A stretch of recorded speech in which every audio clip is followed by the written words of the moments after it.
店内闹哄哄，一名黑衣男跑出来，怒气冲冲，下一秒更夸张，他冲到自己的机车旁，打开置物箱，拿出一把镰刀，又往店里冲。还好被其他客人拦住，连店员都跑出来挡，一旁顾客闪得远远的，有人立刻报警求助。对了，他要感谢那个我们里面的一个客人。那个拿镰刀的，他冲着一直要进来，就是我一个客人去安抚他，把他安抚住了，刀子没有冲进去的。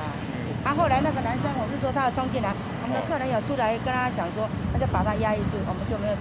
没有事了。换个角度看，黑衣男冲进店内彪骂一对男女，这一起冲突发生在3月初，当时疫情还没升级3级警戒，餐厅还能内用。新北市淡水中山北路一间广东粥，晚间8点多，这名余姓男子对一名江姓女客人彪骂，质疑对方是不是得武汉肺炎，怎么可以对人咳嗽，还怒骂了一连串的脏话，最后演变成镰刀挥舞。女子坚持提告，监视器拍下整个过程，余姓男子也被检方依恐吓、公然侮辱罪起诉。他吓到了，我们看到他说，因为她是女生啊，